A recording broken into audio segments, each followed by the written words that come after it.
What is good, fam? Agent O here with a action figure review, and I just got this in the mail today, so I'm happy to be able to quickly do a review on this. And by quick, I mean like really quick, because I have to actually go to work in a little bit.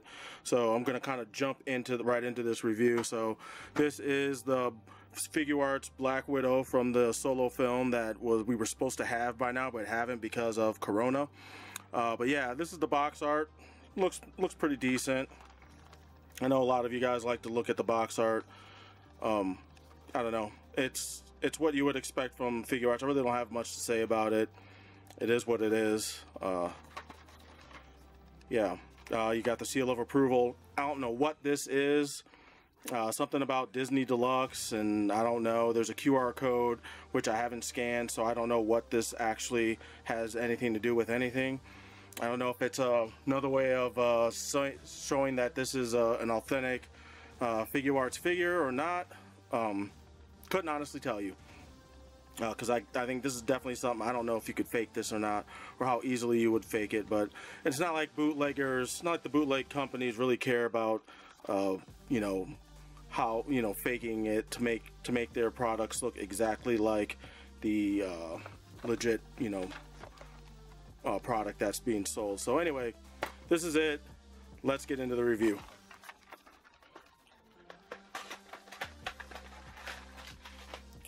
And here is Widow, Natasha Romanoff. I don't know. I like right off the bat. I mean, I do like this suit design. I almost kind of wish it was her Endgame suit. Because it's kind of weird that this kind of looks, I don't know, to me it looked a little bit more advanced than the suit she had in Endgame, and seeing as this movie supposedly takes place before Endgame, I don't know, aesthetically I think it works. I think it looks pretty good. I also do like this figure for the fact that it comes with everything that I've wanted a Black Widow figure to come with. You know, the pistols, the Screama sticks, the Widow's Bite effect pieces. I'm happy they finally included those in there. But like, I can't decide which design I like best. I do love the texturing on the Endgame version, and the red and black just looks really nice. But then again, I mean, I do like everything that's going on with the movie figure as well. I don't know. I mean, I guess you can just, I'm keeping them both, so it doesn't matter which one I like better. I do like the fact that her hair doesn't get in the way. It is on like a little ball joint. It does tend to fall out while I'm like messing around and posing with the figure, but and the likenesses are actually pretty good. I was actually kind of impressed how well they got the look of the characters down of ScarJo. But I don't know. I can't really decide which one I like better on these either. I think the Endgame one just looks a lot clearer to me. The features and the paint apps and everything.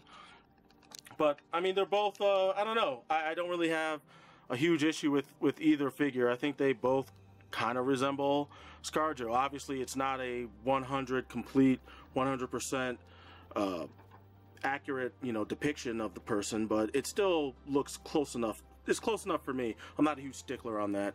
I am also happy that they got rid of the platform shoes. Man, I hated these.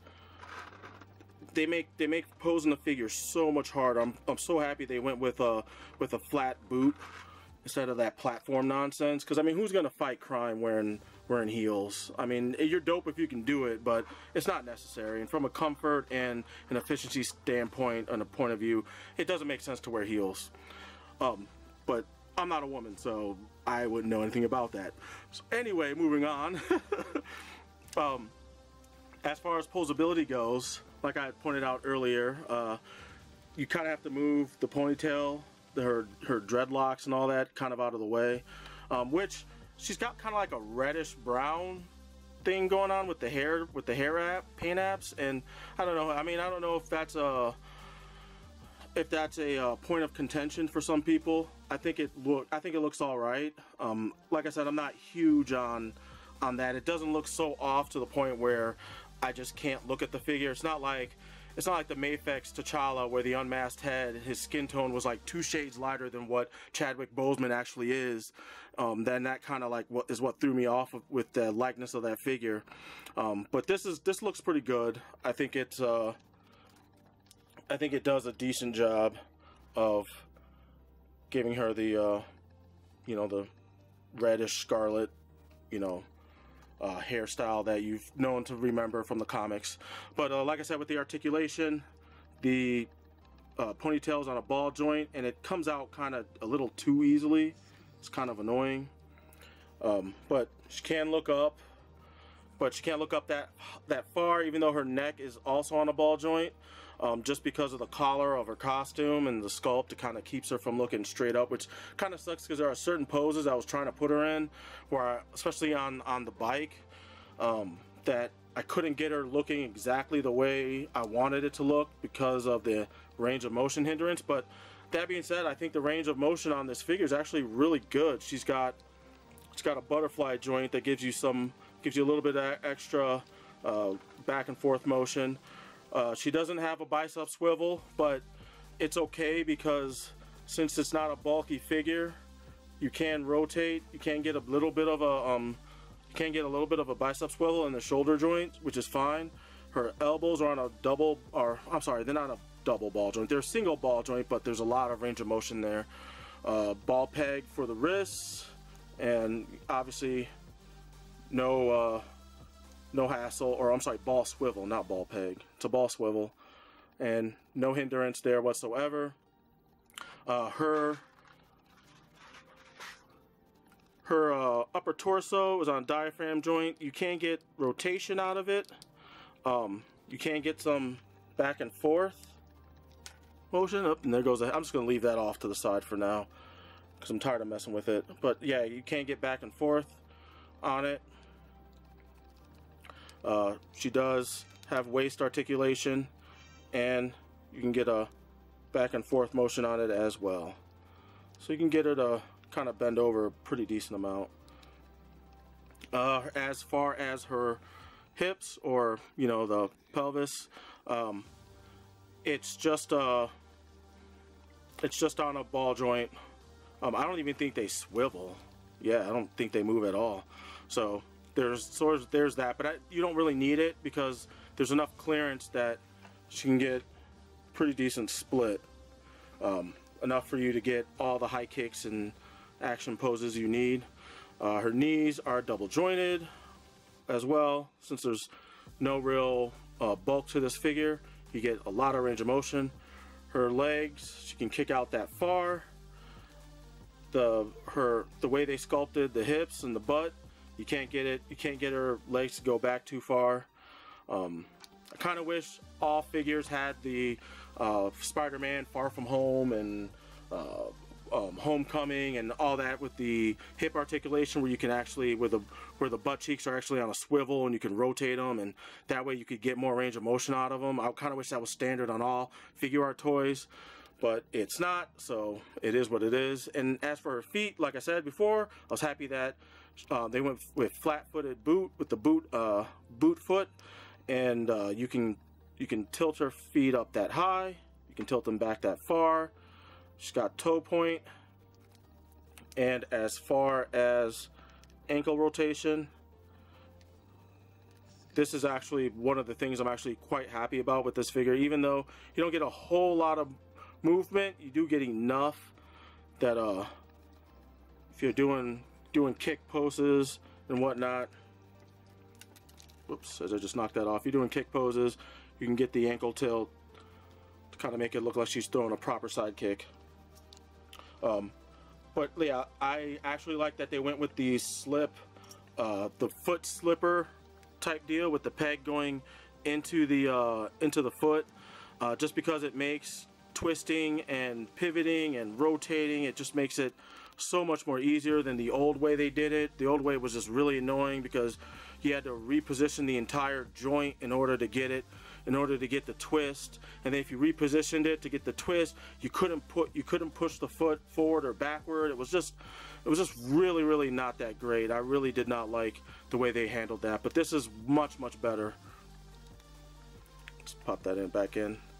So yeah, I dig the articulation on this figure. I think there's enough range of motion for you to get all the poses you would like to do with this toy. I actually like the articulation and the engineering on this better than the Infinity War. The Infinity War figure, this pelvis just floats around too much, and it just wasn't it wasn't easy to like do poses on the motorcycle. Like I have the Marvel Legends Black Widow motorcycle, and it wasn't easy to get this figure on it to make it look properly like she's sitting on the bike, and it was way easier to do it with the movie figure. Man, this thing just keeps popping out. I hope this is just my problem and not a problem with other people, with a lot of people's figures, because yeah, that kind of gets annoying when it keeps falling out. But moving on to accessories, as you saw with most of the preliminary photos and all that, she does come with this sickle that it looks like it's her fighting sticks that transform into this sickle weapon of I'm guessing Wakandan design. Looks pretty nice. I like all the detail on it, and she does have her fighting sticks. I'm just going to show you one. I accidentally broke the other one posing it by accident. So, but like I said, I still have the Infinity War and the Endgame Black Widow figure, so I'll just be borrowing those when I want to dual weld her fighting sticks. She has the holsters for her guns. For when you have the guns in her hands, you can take the holster out, or you can take that particular holster out and you can put the empty one in. I hope I grabbed the right one, and I did not. I grabbed the wrong one. This is the shapes on the inside are actually different from each one, so that you can't mistakenly put the left one in the right and the right one in the left. Only one goes in. It only goes in one way, and it only goes in for its designated side, so you can never mess that up. Now, I thought that was a pretty nice touch, pretty good idea. So, and you can tell like the shaping of the peg and the peg hole are different for each side. So when you put it in, and they stay in pretty nice because it's a pretty good size length peg, so you don't have to worry about it falling out when you're posing and playing around with the figure. So she has that going for her. She also has her pistols. Oop, if I can get them out of the blast mold.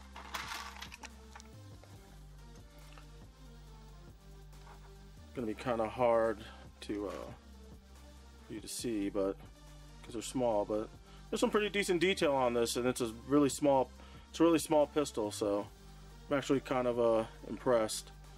But I mean, I'd expect nothing less from Sh.figuarts when it comes to stuff like that. And of course, you have her various hands. She has her relaxed posed hands, which I wouldn't be surprised if these are just kind of like remolded, re-sculpted from the older figures, because the hands look a lot like the same. She has her flexed posed hands for the superhero pose moves and whatnot, where she's on the ground. She has her Widow Bite effect hands, which these are nice, and unfortunately this thing kind of bends, but you can just bend it back into place. But this looks, I'm happy they included this finally. Whoops, as I drop it. I'm happy they included this. I think this is well needed, much needed for this figure, so you can make it look like she's actually using that weapon. And I mean, that is pretty much it for her accessories. She also has the holding things hands. I kind of forgot for holding the sticks, and I forgot to show those. So let me do that. And it's nice because they're angled, so you can kind of make it look like she's pointing it at somebody. And putting the weapons in is pretty easy, especially with her gun holding hands, with the trigger finger hands. The guns fit in very, very nicely. You know, there's no issue whatsoever, and they hold very nicely. They stay in the hands really well too. Like it's like there's like the hands have just enough flexibility, but enough firmness that it's easy to place the guns into the hands, and they stay in very, very nicely as I'm doing the whole shake test. Like they're not falling out. So this is a pretty solid, well-constructed figure overall. I don't know why I have so many Black Widow figures. I like Black Widow, but she's not like one of my all-time favorite characters. I just kept getting them because they kept lacking in some way, and then the next one will come out that would have something that I wanted the previous figure to have. But this one has everything I come to expect with the MCU character. It's unfortunate. I kind of wish they came with she came with more accessories. Extra head would have been nice, or removable faceplate for different expressions. That would have been a nice touch. SH.figuarts has been, as far as the MCU figures have been going, they've been kind of doing the bare minimum, and that kind of blows because I think these are really nice figures, and I think they should really up the ante with accessories and things that pertain to the characters, that you've seen them use in the movie, to actually come with the figure when you buy it. You know, otherwise, what's the point of, you know, paying for these toys, paying these high prices for these toys, and they don't include everything that you're supposed to get with the figure. So anyway, that is pretty much it for this review. If you liked the content, please hit that like button. Don't forget to subscribe if you have not already, because if you want to stay up on all of my future videos and content and whatnot, then that's what I guess you got to do on YouTube. So please definitely do that. And if you haven't subscribed already, please subscribe. And that is pretty much gonna do it. I got nothing else to add. So until the next action figure review, I'll catch you guys next time. I'm Agent O, and I'm out. Peace.